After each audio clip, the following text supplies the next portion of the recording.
यात्रा तो 7 जून को शुरू हुई और 27 जुलाई को खाटू श्याम जी पहुंचना है बाबा की कृपा से।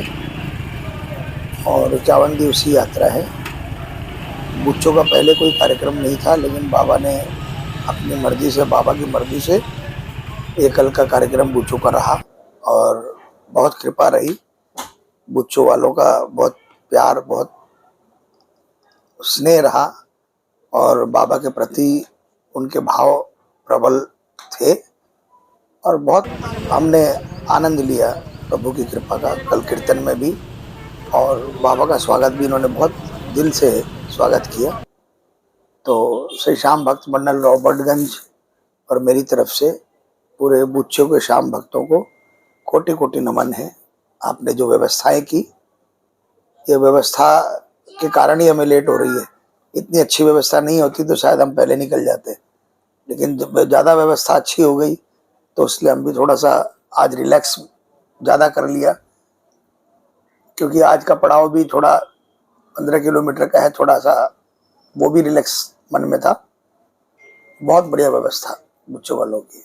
यात्रा कहाँ से शुरू हुई और रास्ते में आने वाली कठिनाइयों के बारे में बताओ। यात्रा कश्मीर लाल चौक से शुरू हुई। कठिनाइयाँ कुछ भी नहीं थी। कुछ भी कठिनाइयाँ थी या सोच में क्या नाम थी कि बहुत क्रूशल स्टेज है वहाँ का, और नो डाउट जो हमने सोचा था कि बहुत आसान है वो आसान नहीं था। लेकिन इसमें मैं जम्मू एंड कश्मीर के एलजी साहब को थैंक्स दूंगा कि उन्होंने बहुत बेहतरीन व्यवस्था करी। सेंट्रल गवर्नमेंट ने, हमारे हिंदुस्तान के सेंट्रल गवर्नमेंट ने बहुत बेहतरीन व्यवस्था की। पूरी फौज लगी हुई थी यात्रा को कवर करने में और पूरा गार्ड करके चल रहे थे कि कोई भी इंसिडेंट ना हो। और हमारे श्याम बाबा बड़े आराम से, बड़े मस्ती के अंदर में निकल कर आए। और ये बाबा की इस यात्रा ने दुनिया में संदेश दिया कि सब कुछ धीरे धीरे बदल रहा है। और जब ये यात्रा निकल सकती है तो इंसान की अगर इच्छा शक्ति प्रबल हो तो वो कुछ भी कर सकता है। अगर उस प्रभु का आसरा हो और इच्छा शक्ति प्रबल हो तो कुछ भी कर सकता है। हम जब यात्रा हमने अनाउंसमेंट किया तो बहुत लोगों ने हमें बताया कि आसान नहीं है, डिफिकल्ट है। उनकी सोच गलत नहीं थी कि नो डाउट आसान नहीं था, लेकिन हमारे मन में एक ही बात आया कि जब हम अपने श्याम को सब कुछ मानते हैं, कलयुग का अवतारी है। सबसे बड़ी बात श्याम बाबा की खासियत है, इनके यहाँ पे वो होता जो कहीं नहीं होता। अब अपनी अपनी जिंदगियों में उठाकर देखें तो जो कहीं नहीं मिलता वो यहाँ मिल जाता है। तो हमें ही लगा कि भाई आज अगर कश्मीर से हम कर रहे हैं तो ये इसको भी बाबा ही पार लगाएंगे। और सच में प्रभु की ऐसी कृपा हुई, हमें पता ही नहीं था कि हम कश्मीर में चल रहे हैं। हाँ, फौज चल रही थी हमारे से, उनको देखकर हमें लग रहा था कि हम कश्मीर में चल रहे हैं। अदरवाइज हमें लग रहा था कि हम कहीं दिल्ली बॉम्बे में यात्रा लेकर निकल रहे हैं। कहीं भी ऐसा कोई भी पैनिक नहीं था, कुछ भी ऐसा होने नहीं दिया।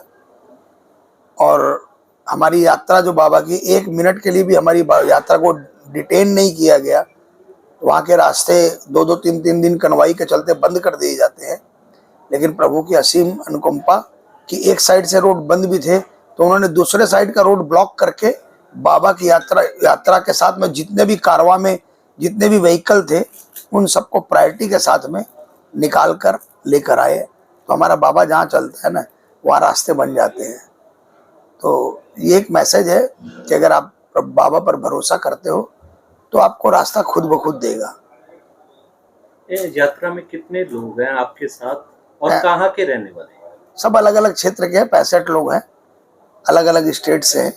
सब जयपुर है, दिल्ली है, बॉम्बे है, कलकत्ता है, यूपी है, हरियाणा है, छत्तीसगढ़ है। बुच्चों में आज से पहले कभी आए थे आप? नहीं, बुच्चों में नहीं आया। बठिंडा में बहुत बार आया हूँ, मानसा बहुत बार आया हूँ, लेकिन बुच्चों मैंने नाम ही नहीं सुना।